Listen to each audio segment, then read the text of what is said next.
this. I enjoy a lot this. So, and I want to continue make history because I want to put my name in a big stage, in a big position for my history. So, weight classes and everything else, it's going to be tough. But if anybody can bring some energy to this, it'll be Crawford. ESPN's face-to-face heated things up as Canelo Alvarez and Terence Crawford went head-to-head. Crawford firmly rejected the idea that Canelo is an unstoppable force, saying he's not the biggest at 168 pounds, just powerful. He feels fans make too much of Canelo's size. For Crawford, this fight is about making history, testing himself against a future legend, and securing his own legacy by taking on one of boxing's all-time greats in their upcoming clash. He's strong, I'm strong. Right. You know, it'd be, to me, skill for skill. Right. You know, because Canelo not the biggest 168 fighter. So I just started looking into it, and I'm like, man, you know what? That would be a great fight to have a defining legacy fight with an all-time great that's been solidified and accomplished in the sport of boxing. Yeah, for sure. I mean, I know I interviewed Canelo right before his last fight. Meanwhile, Canelo Alvarez fires back with full confidence, noting that many rivals go wrong by judging him from afar. On TV, he may look easier to deal with, but once they enter the ring, the truth hits hard. Canelo makes it clear that inside the ropes is where his real greatness comes out, showing why he has stayed on top for so long and how tough it truly is to face him in the ring. I know why. Oh, so when they sit there and they watch you on TV, oh, it's easy. No, I can do it. And when they step in the ring, they see why I'm Canelo Alvarez. Absolutely. Now, early in your career. This episode of Me and Oz Worth a Game is brought to you by DraftKings.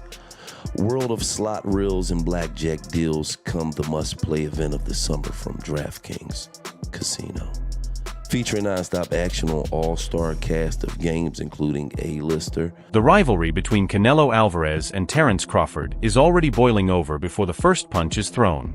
Their latest face-off turned intense when Canelo shoved Crawford, a move that showed this is more than just promotion. The aggression highlights the emotions driving this fight and proves both men are stepping in with pride as well as skill. For fans, it was a clear sign the matchup will deliver not just technical mastery, but also raw grit and intensity. These fiery exchanges and build-up moments reveal the mindset of both fighters and hint at the storm waiting once the bell sounds.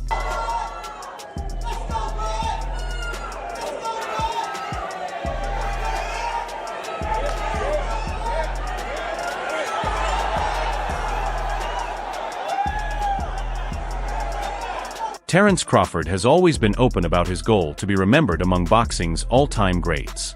In a recent ESPN interview, he made it clear that facing Canelo is more than just another matchup, it is the defining moment of his career. He noted that Canelo is a future Hall of Famer and the last true superstar from the golden generation. Crawford believes that defeating him would secure a legacy built to last. This fight is not only a battle between two elite champions, but also a symbolic passing of the torch where Crawford sees the chance to prove his greatness against one of the most decorated fighters of this era. I just think my ability to adapt to every fighter that I've ever been in the ring with. I think making my adjustments on the fly is a skill that benefits me in each fight. I 100% relate on that one, being able to be nimble. Now, obviously, we've talked about you moving up a weight class to fight Canelo. You've talked about the respect that you have for him, but what it is about his style and what he's been able to do that you respect the most? Well, I just respect him as all. You know, he's a great fighter. He's, you know, a good boxer. He's a good counter puncher. He's never, you know, off balance. He got a good chin. He got good power. Got, you know, good movement when he want to move. What is there to not say about him? No, I got you. Now, with all of that, as you rattled off, we'll call it the scouting report, right? What will you have to do to be your best version in order to get this victory? I think just be myself and just don't get careless in the ring, and, you know, stay sharp all 12 rounds if it goes 12 rounds.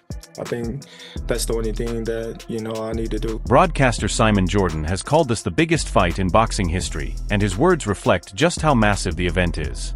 He explained that Crawford's choice to take on Canelo shows both bravery and clear purpose. For Jordan, true greatness is not about dodging risks, but about facing the toughest opponents head-on, and that is exactly what Crawford is doing. He believes Crawford has the talent to meet the challenge and deliver in a big way. This kind of commentary shows that the fight is more than competition, it is about ambition, risk, and the chase for ultimate glory in boxing. You know, we've got two of the best fighters in the world, and Terence Crawford trying to do what no other's done before, a four division world champion, and you know, jumping up from light middleweight now to super middle, trying to achieve the unachievable against Canelo Alvarez, who is pound for pound. Can he do it? I think he can. I think that this guy creates history. Terence Crawford is that good. You know, I've always said it. I think that he lives with any welterweight. His best weight really has been at welterweight. He lives with any welterweight in any division for me, and that's including all the greats. You know, you're going back to your Roberto Durans, Sugar Ray Leonards, all those guys. I think that he is that good. And we find out in September. It's going to be a fantastic fight. Chris Algieri, a respected figure in boxing, has praised Canelo for the serious approach he is taking in preparing for Crawford. By bringing in Jaron Ennis, one of the most skilled and dangerous fighters today, Canelo has shown he is not taking this fight lightly. Algieri noted that this decision proves Canelo is working hard to mirror Crawford's style and test himself against elite competition.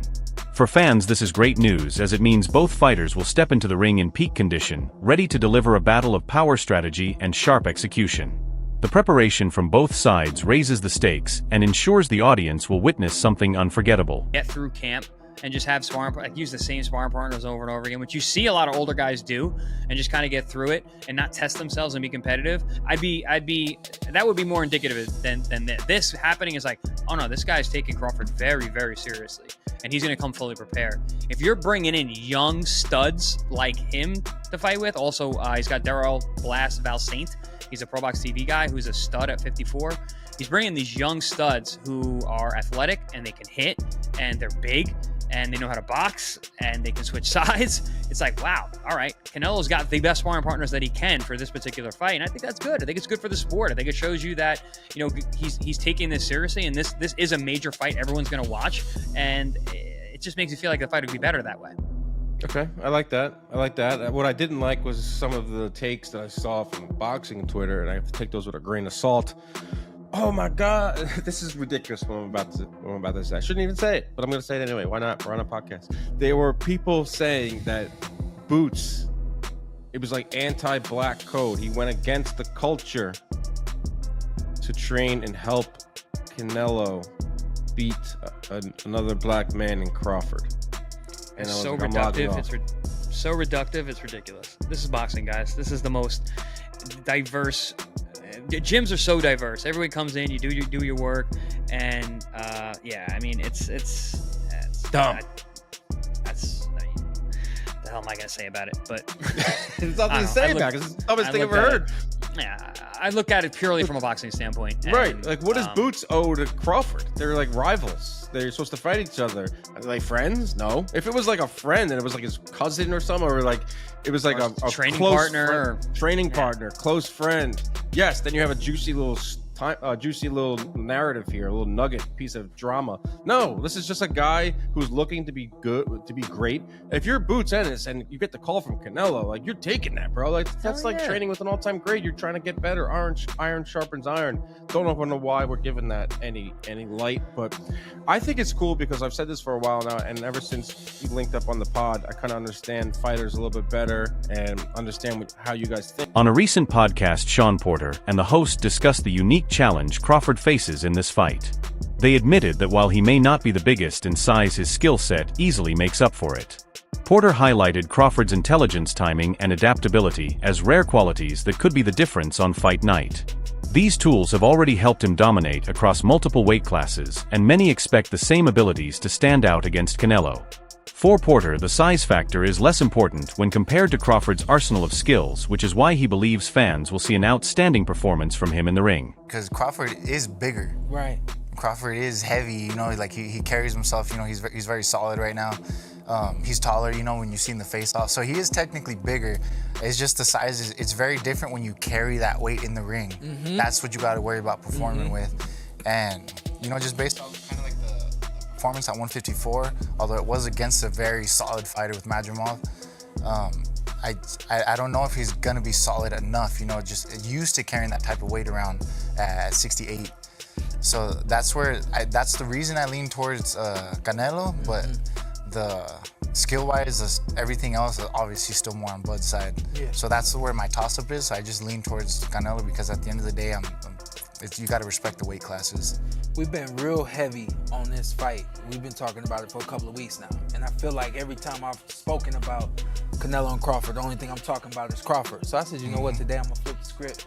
Today it's all about Canelo for me, and I might break your heart in the process. But I gotta keep it real. You're right, this is a 50-50 fight. This is a fight where, as I was telling the Uber driver this morning, these guys, we've seen them both make mistakes in the ring, but they've never cost them, right? This is the first fight that I believe they both have are gonna get in the ring where the small mistake is actually a big mistake against the opposer. So Canelo making a small mistake is actually a big mistake because Crawford actually has the ability to somehow know that that mistake is about to happen, and boom, there it is. Yeah. Canelo, on the other hand, Crawford hasn't been known to get hit, especially early in fights. And Canelo is the kind of guy where he's gonna come out and let his hands go. He's gonna find moments to let his hands go. But when he finds those moments, you can't be caught slipping. You can't be caught sleeping. You can't be caught in between. Do I go in? Do I go out? Make that small mistake against this guy right here, it becomes a monumental mistake, and that might be the last time you make a move that night. You know what I mean? Antonio Tarver, a former champion, gave a balanced take on the matchup. He explained that Canelo doesn't need to win every round to stay dangerous, because his power and accuracy make him the type of fighter who can change everything with one punch. That means Crawford's mental toughness will face its biggest test, as he must stay calm, focused, and disciplined every second of the fight. At the same time, Tarver pointed out Crawford's unshakable self-belief. His hunger for this fight and the legacy it offers is clear, and that confidence could be just as important as his technical skills. Fighters out there, bro, and he got it the hard way. You feel me? The hard way. Through work, commitment, and dedication, and being a leader. He's really led a lot of these young champions. You feel me? So Crawford has stood out from the beginning, bro. Different. You know, the way he approached the game. And I love the way he processed the game when he get in there. Now, can he hurt Canelo? That's gonna be the key. That's gonna be the key, because you can't knock nothing out, you can't hurt. You can't knock nobody out, you can't hurt them. Now, if Crawford is in here to do 12 grueling rounds with a strong fighter like Canelo, I think his best game plan is to box, be elusive, in and out. You feel me? But never stand still long enough for Canelo to dig 3 or 4 on you, you know, with your back against the rope. So it's a way to win. His fight style gonna have to be locked, and Canelo only need one punch. You know what I mean? That really, basically, that's what it boils down to. I think Canelo only need one shot to change the game or change the fight. Crawford gonna have to stay consistent and win out. Gonna have to get ahead and stay ahead. You know what I mean? And then also looming is the controversy. Can Crawford win a close decision? I could never win a close decision. I never won a close decision. Even when I beat a guy 8-4. That's a draw for me. That's a draw. So it depends on who you feel me? Different folks for different strokes for different folks. You feel me? So you gotta be, can Canelo or can Crawford win a close decision? I don't think so.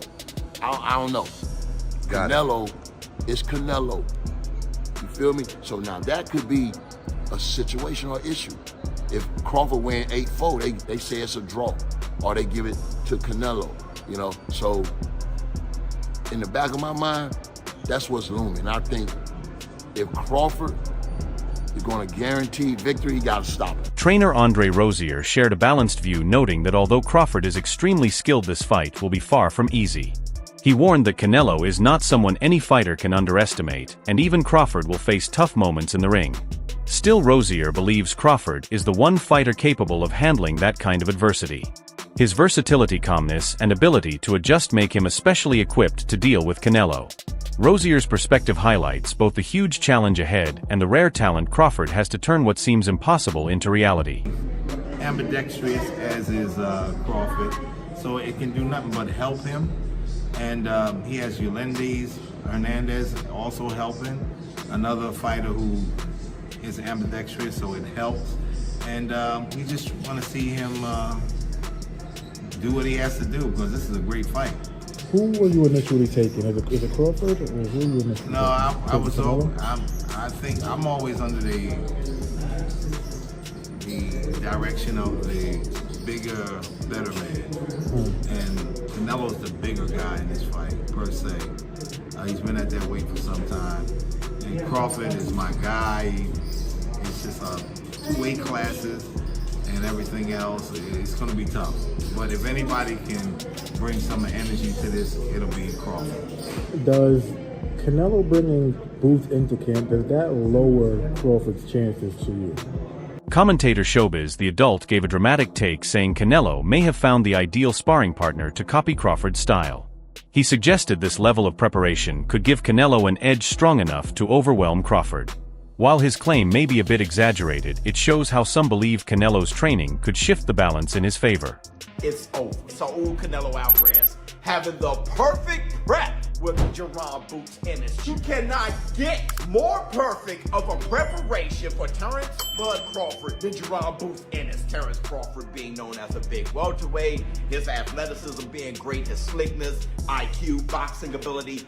Check, check, check, check when it comes to Jerron Boots Ennis. I'm talking about the reflexes, the speed, relying a lot on your athletic gifts, all the things that you cannot be taught. All those things that make Terence Bud Crawford an exceptional athlete in the ring. Jerron Boots Ennis, he has those things. Now you got Canelo Alvarez, who has fought Floyd Mayweather, fought Lara, fought Amir Khan, fought Austin Trout, fought all those boys, and now also being sharpened up and training with Jerron Boots Ennis.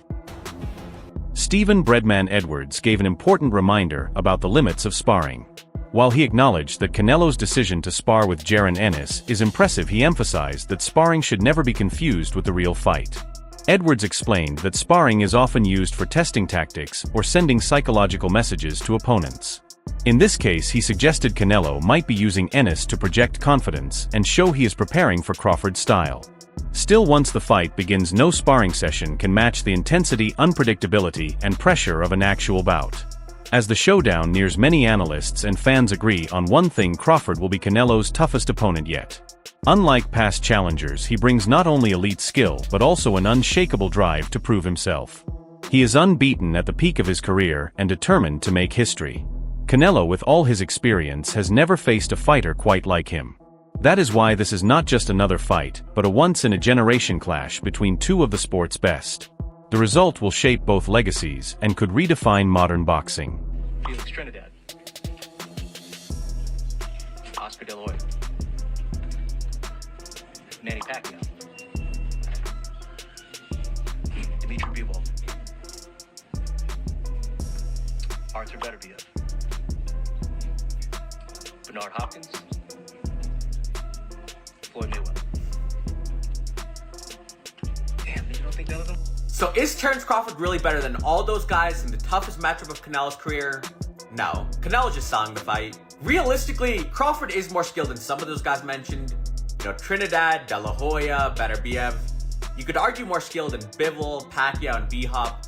But once Canelo implied that Crawford is better than Floyd, I mean, he's just selling the fight at that point. He knows that's not true. The reason why Floyd had so much success against Canelo and is just a better fighter than Crawford is he has the sharper jab on the outside, but more importantly, he's the best defensive fighter we've ever seen. I mean, Mayweather rarely got touched, and he could counterpunch without exchanging. Crawford does not do that. You know, Bud is a take one to give one guy. He's willing to exchange to get his shots off. And that's why he's never been as sharp defensively as someone like Mayweather. And when you have that kind of style where you're willing to get hit, and then you move up 2 divisions against a hard hitter, usually it doesn't bode well. So no, Crawford won't have the same success Mayweather had, and Canelo knows that. That wraps up today's video. Stay tuned for more and catch you next time.